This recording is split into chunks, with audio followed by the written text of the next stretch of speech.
చాలా సంస్థలు ముందుకొచ్చి రాష్ట్ర ప్రభుత్వం ప్రారంభించిన ప్రతిష్టాత్మకమైన యంగ్ ఇండియా స్కిల్స్ యూనివర్సిటీకి నిధులను ఇవ్వడం జరిగింది.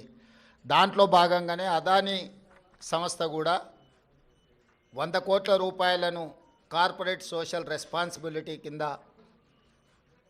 తెలంగాణ రాష్ట్ర ప్రభుత్వం ప్రారంభించిన యంగ్ ఇండియా స్కిల్స్ యూనివర్సిటీకి ఇస్తాము అని చెప్పి ఆమోద లేఖ ఇవ్వడం జరిగింది.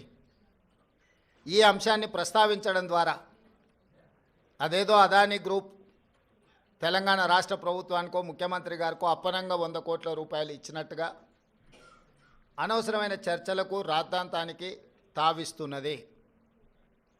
వాస్తవంగా ఇన్కమ్ ట్యాక్స్ క్లియరెన్స్ లేకపోవడం వల్ల ఇన్కమ్ ట్యాక్స్ నుంచి మినహాయింపు తీసుకోవడానికి రాష్ట్ర ప్రభుత్వం చేస్తున్న ప్రయత్నము నిన్న మొన్ననే 80B కింద రాష్ట్ర ప్రభుత్వానికి యంగ్ ఇండియా స్కిల్స్ యూనివర్సిటీకి అనుమతి ఇవ్వడం జరిగింది.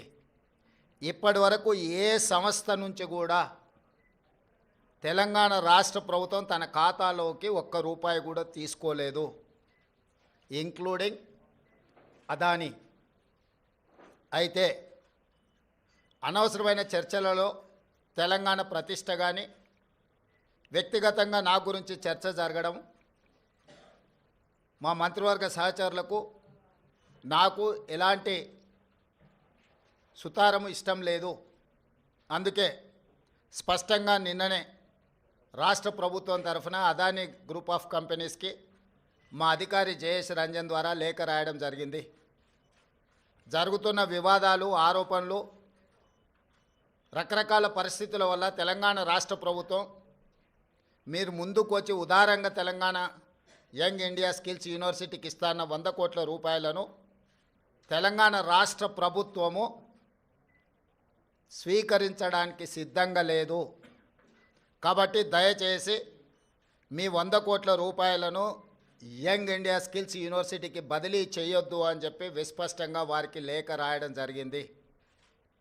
ఈ పత్రికా సమావేశం ద్వారా పక్క రాష్ట్రాలు, పక్క దేశాలలో అదానీ గ్రూప్ ఆఫ్ కంపెనీస్ మీద జరుగుతున్న వివాదానికి తెలంగాణ రాష్ట్ర ప్రభుత్వానికి ఎలాంటి సంబంధం లేదు.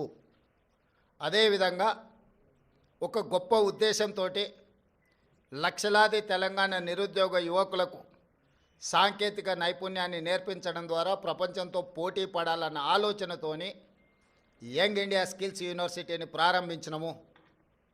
ఒక సదుద్దేశంతో, ఒక గొప్ప ఆలోచనతో ప్రారంభించిన యూనివర్సిటీ వివాదాలకు లోను కావడం నా మంత్రివర్గ సహచరులకు, నాకు, తెలంగాణ రాష్ట్ర ప్రభుత్వానికి ఇష్టం లేదు.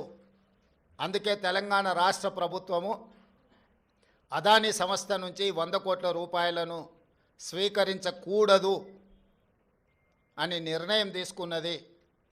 ఈ విషయాన్ని మీడియా మిత్రుల ద్వారా సమాజానికి మేము చెప్పదలుచుకున్నాము. అనవసరమైన వివాదాలలో మా రాష్ట్ర ప్రభుత్వాన్ని, మమ్మల్ని లాగొద్దు అని చెప్పి మీడియా మిత్రులందరికీ కూడా నేను సూచన చేస్తున్నా. రాజకీయ పార్టీలకు కూడా నేను సలహా ఇవ్వదలుచుకున్నా. రాష్ట్ర ప్రభుత్వ ప్రయోజనాల కోసం తీసుకున్న నిధులను కూడా రాజకీయ కోణంలో ఆరోపణలు చేయడం ద్వారా నిరుద్యోగ యువకులకు నష్టపరిచే విధంగా వ్యవహరించే వాళ్లకు రాష్ట్ర ప్రభుత్వం ఈ నిర్ణయం తీసుకున్నది. వాళ్ళందరూ కూడా ఈ అంశాన్ని పరిగణలోకి తీసుకోవాల్సిందిగా నేను ఈ సందర్భంగా తెలియజేస్తున్నా. అదేవిధంగా ప్రతిసారి ఢిల్లీకి ముఖ్యమంత్రి కానీ మంత్రులు కానీ పర్యటనకి వెళ్ళాలనుకున్నప్పుడల్లా మీడియా మిత్రులు, మంత్రివర్గ సమావేశం, అధిష్టానంతో చర్చలు అయిపోయింది. మంత్రివర్గం శాఖలు బంద్ చేయడం, శాఖలలో కూడా మళ్ళా ఎవరికి ఏది ఇవ్వాలనో అన్నిటినీ మీరే నిర్ణయిస్తున్నారు. ఈ ఢిల్లీ పర్యటన ఓం బిర్లా లోక్సభ స్పీకర్ గారి కూతురు యొక్క వివాహ కార్యక్రమం ఉన్నది. గతంలో నేను, ఉత్తమ్ కుమార్ రెడ్డి గారు, కోమటిరెడ్డి వెంకటరెడ్డి గారు పార్లమెంట్లో సభ్యులుగా మేము ఉన్నాం. వారితో మాకు వ్యక్తిగతంగా పరిచయం ఉన్నది. వారు ప్రత్యేకంగా ఆహ్వానించారు కాబట్టి ఓం బిర్లా కూతురు వివాహానికి హాజరు కావాలి అని చెప్పి నేను, ఉత్తమ్ కుమార్ రెడ్డి గారు ఢిల్లీకి వెళ్తున్నాము. ఈ పర్యటనకు రాజకీయ ప్రాధాన్యత లేదు. ఈరోజు సాయంత్రం వివాహ కార్యక్రమంలో పాల్గొని రేపు తెలంగాణకు సంబంధించిన లోక్సభ, రాజ్యసభ సభ్యులతో ఒక సమావేశాన్ని ఏర్పాటు చేసి రాష్ట్ర ప్రభుత్వానికి రావాల్సిన నిధులు, ఇవ్వవలసిన అనుమతుల మీద కేంద్ర